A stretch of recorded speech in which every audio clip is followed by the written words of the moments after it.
Hello, आप सभी का स्वागत है फिर से एक नए वीडियो में। तो आप लोग अगर स्टेट का फॉर्म भरे होंगे बिहार एसटीईटी का, तो आप लोग इस वीडियो को ज़रूर से ज़रूर देख लीजिए। इसमें 20 ऑब्जेक्टिव क्वेश्चन कराने वाले हैं जो कि ताल से रिलेटेड रहने वाला है। ताल से आपको 1 से 2 प्रश्न निश्चित तौर पे पूछा जाएगा और ज़्यादा भी हो सकता है।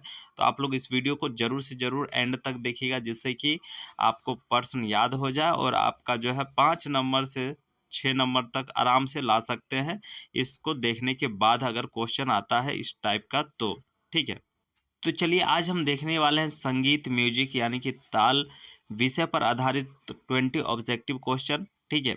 और हिंदी में देखेंगे जो कि आप लोग के लिए स्टेट म्यूजिक एग्जाम के लिए बहुत ही उपयोगी रहने वाला है।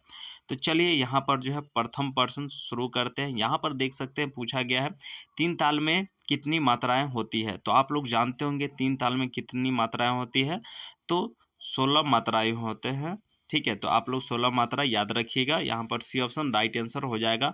अब कभी पूछा जा सकता है ये भी, जो 3 ताल में जो है कितने विभाग होते हैं, तो इसमें जो है 4 विभाग होते हैं, आप लोग याद रखिएगा, ठीक है। उसके बाद चलिए नेक्स्ट प्रश्न की ओर बढ़ते हैं। यहाँ पर पूछा गया है रूपक ताल की जो है मात्रा कितनी होती है। तो रूपक ताल में जो है मात्रा कितनी होती है, तो 7 रूपक ताल में जो है मात्रा होता है। तो ये याद रखिएगा आप सभी, क्योंकि क्वेश्चन बनेंगे ही बनेंगे। ओके, उसके बाद चलिए नेक्स्ट प्रश्न देख लेते हैं। एक ताल में कुल कितनी मात्राएं होती है। तो ऑप्शन कुछ इस प्रकार से आप लोग को रहने वाला है, तो उसका राइट आंसर हो जाए क्या, तो 12 जो है एक ताल की में जो है कुल मात्राएं होती है। क्लियर। उसके बाद चलिए नेक्स्ट, झप ताल के जो है विभाजन क्या है, ठीक है। तो झप ताल में जो है विभाजन पूछ लिया जाएगा, ठीक है। तो चलिए यहाँ पर देख लीजिए, ऑप्शन इस तरीके से रहेगा, तो इसका राइट आंसर क्या हो जाएगा, सी जो है राइट आंसर हो जाएगा। यहाँ पर 2 3 2 3। अब पूछा जाएगा झप ताल में जो है कितनी मात्राएं होती है, तो इसको जोड़ दीजिएगा तो आपको पता चल जाएगा। तो कितना हो जाएगा, 2 2 4 और 3 3 6 और 6 4 कितना होता है, 10 होता है। तो इस तरीके से कितना झप ताल में मात्रा हो गया, 10, यानी कि 2 क्वेश्चन यहाँ से आपको बन गए। तो ये भी याद रखिएगा, झप ताल कितनी मात्रा का होता है, 10 मात्रा का। विभाग कितने होते हैं, तो 4 विभाग, यानी कि 3 क्वेश्चन आपका बन गया यहाँ पर। ओके, उसके बाद चलिए यहाँ पर दादरा ताल में कितनी मात्राएं होती है। तो दादरा ताल में जो है कितनी मात्रा होती है, तो 6 मात्रा जो है दादरा ताल में होती है। ये ऑप्शन राइट आंसर हो जाएगा। उसके बाद चलिए नेक्स्ट देख लेते हैं, कहारवा ताल में जो है कितनी मात्राएं होती है। तो कहारवा ताल जो है इसमें देख सकते हैं ऑप्शन इस तरीके से दिया जाएगा आपको। तो इसमें 8 मात्राएं याद रखिएगा। कहारवा ताल जो है 8 मात्रा का होता है। क्लियर। उसके बाद चलिए 3 ताल में कुल कितनी विभाग होते हैं। अभी देखिए ऊपर में ही हम बताए थे फर्स्ट क्वेश्चन में ही, और यहाँ पर पूछ भी लिया गया है 3 ताल में जो है कुल कितने विभाग होते हैं। तो 4 विभाग होते हैं, ठीक है, याद रखिएगा आप सभी।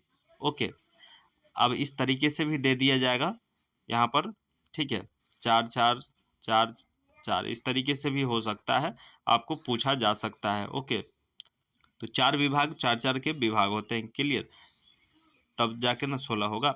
उसके बाद चलिए एक ताल में कितने विभाग होते हैं। अब देखिए यहाँ पर ऊपर में पूछे एक ताल में कितना मात्रा होता है, तो 12 याद रखिएगा। अब यहाँ पर पूछा गया विभाग, तो यहाँ पर देखिए 6 विभाग होते हैं, यानी कि डी ऑप्शन राइट आंसर होगा। लेकिन यहाँ पर 12 मात्रा है तो कितना का होगा, तो 2 2 का जो है विभाग होगा। ओके, उसके बाद चलिए नेक्स्ट देख लेते हैं, 3 ताल का जो है खाली किस मात्रा पर होती है।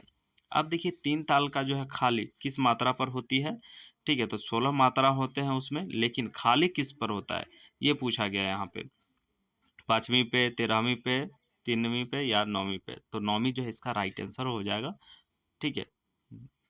उसके बाद चलिए नेक्स्ट, 3 ताल का जो है सम किस मात्रा पर होता है। अब देखिए यहाँ पर सम पूछ लिया गया है, तो सम किस पर होता है, तो पहली पर सम होता है, ठीक है। धा धिन धिन धा इस तरीके से जो हम लोग बोलते हैं, तो पहली पर जो है होता है। ओके, उसके बाद चलिए नेक्स्ट देख लेते हैं, सम का अर्थ क्या है। जब सम हम लोग जो दिखाते हैं उसका अर्थ क्या होता है, ठीक है। तो यहाँ पर देख सकते हैं ताल का अंत, ताल की पहली मात्रा, ताल की मध्य मात्रा या ताल रहित मात्रा। तो ताल का जो सम होता है वह ताल की पहली मात्रा होता है, याद रखिएगा, ठीक है। यानी कि बी ऑप्शन राइट आंसर हो जाएगा, ठीक है, क्योंकि सम से ही कोई भी गाना या कोई भी चीज़ बजाया जाता है सम से ही शुरू होता है, यानी कि स्टार्ट जहाँ से होता है उसे हम लोग सम बोलते हैं। क्लियर? उसके बाद चलिए नेक्स्ट प्रश्न देख लेते हैं। खाली का अर्थ क्या होता है? अब देखिए यहाँ पर ऑप्शन देख सकते हैं, ताली रहित, ताली की शुरुआत, लय का अंत या स्वर। तो ताली रहित मात्रा जो है खाली का अर्थ होता है। क्लियर? उसके बाद चलिए नेक्स्ट, क्योंकि उसमें ताली नहीं बजाते हैं, दिखाते हैं खाली है। ठीक है। उसके बाद दादरा ताल का जो है प्रयोग मुख्यतः कहाँ होता है? अब देखिए यहाँ पर दादरा ताल जो है उसका उपयोग पूछा गया है। ठुमरी या गज़लों में होता है, ध्रुपद में होता है, ख्याल में होता है या टप्पा में होता है? तो इसका राइट आंसर हो जाएगा आप सभी का ठुमरी और गज़ल में जो है दादरा ताल का जो है उपयोग होता है, यानी कि बजाया जाता है। क्लियर? उसके बाद चलिए नेक्स्ट प्रश्न की ओर बढ़ते हैं। कहारवां ताल का जो है प्रयोग अधिकतम कहाँ होता है? तो देखिए यहाँ पर कहारवां ताल जो है इसका उपयोग ऑप्शन देख लीजिए, लोक संगीत में, ध्रुपद में, ठुमरी में, टप्पा में। तो देखिए कहारवां ताल का जो है भक्ति में भी उपयोग होता है और लोक गीत में भी उपयोग होता है, यानी कि लोक संगीत राइट आंसर हो जाएगा। और भक्ति भी अगर होता है ऑप्शन में मिलता है तो उसको भी आप लोग टिक कर सकते हैं, वो भी राइट आंसर हो जाएगा। ठीक है। और कहारवां ताल कितना मात्रा का होता है? तो 8 मात्रा, यानी कि 8 मात्रा का होता है, याद रखिएगा आप सभी। क्लियर? उसके बाद चलिए नेक्स्ट, दीपचंदी में कितनी मात्राएं होती है? तो दीपचंदी जो ताल होता है उसमें कितनी मात्राएं होती हैं, कितनी? तो यहाँ पर 16 जो है, सॉरी 14 जो है राइट आंसर हो जाएगा, यानी कि बी ऑप्शन। ठीक है। 16 किस में होता है आप लोग कमेंट कीजिएगा। ठीक है। आप लोग के लिए ये सवाल देते हैं, 16 मात्रा जो है किस ताल में होता है? ओके, ये इसका जो है आप लोग कमेंट कीजिएगा तो हम समझेंगे जो आप लोग इंटरेस्ट ले रहे हैं म्यूजिक के पर्सन में। 16 मात्रा किस ताल में होते हैं? ओके, ये आप लोग पर छोड़ते हैं क्वेश्चन। चलिए दीपचंदी का क्लियर हो गया, 14 याद रखिएगा आप सभी। उसके बाद चलिए यहाँ पर चौताल की मात्रा कितनी होती है? अब देखिए यहाँ पर चौताल पूछा गया है तो इसमें जो है 12 मात्राएं होती है, यानी कि सी ऑप्शन राइट आंसर हो जाएगा। उसके बाद चलिए, ताल की सबसे छोटी इकाई क्या कहलाती है? तो ताल की जो सबसे छोटी इकाई, यानी कि सबसे लय, मात्रा, सम, बोल, तो जो है ताल की सबसे छोटी इकाई मात्रा कहलाता है। ठीक है। मात्रा राइट आंसर हो जाएगा। उसके बाद लय में, यहाँ पर ताल में लय का क्या अर्थ होता है? तो यहाँ पर देखिए, रचना देना, गीत देना, स्वर देना, ताल समाप्त करना। अब यहाँ पर ताल में लय का क्या अर्थ होता है? ठीक है। तो यहाँ पर ये चीज़ पूछा गया तो इसका राइट आंसर क्या हो जाएगा? तो गीत देना। ठीक है। यहाँ पर सॉरी गति देना होता है, यहाँ पर गति देना होगा, क्योंकि ताल में जो है लय, यानी कि कोई भी स्वर ऊपर जाता है, नीचे जाता है, तो लय का जो है ध्यान रखना होता है। कोई भी गाना स्पीड में गाया जाता है, फास्ट सॉन्ग होता है। ठीक है। तो ये सब चीज़ जो है ध्यान रखना होगा आप सभी को। ताल में जो है लय का क्या अर्थ होता है? तो गति देना होता है। ठीक है। 8 मात्रा होगा तो उस हिसाब से गाया जाता है, 16 मात्रा उस हिसाब से। ठीक है। तो इस चीज़ को भी एक ताल, 3 ताल, इस तरीके से होता है। क्लियर? तो चलिए आप लोग नेक्स्ट प्रश्न की ओर बढ़ते हैं। ताल में जो है विभाग किससे बनता है? चलिए यहाँ पर क्लियर हो जाएगा। ताल में विभाग जो है किससे बनता है? ताली और खाली से बनता है, यानी कि ऑप्शन ही राइट आंसर होगा। ना ही स्वर से बनेगा, ना ही बोल से, और ना ही राग से बनता है। ठीक है। उसके बाद चलिए अंतिम प्रश्न देख लेते हैं। संगीत में ताल का क्या स्थान है? तो संगीत में जो है ताल का क्या स्थान है? आत्मा, शरीर, रचना, सहायक तत्व, इस तरीके से भी क्वेश्चन बन सकते हैं। ठीक है। तो संगीत में ताल का क्या स्थान है? तो आत्मा कहा जाता है। ठीक है।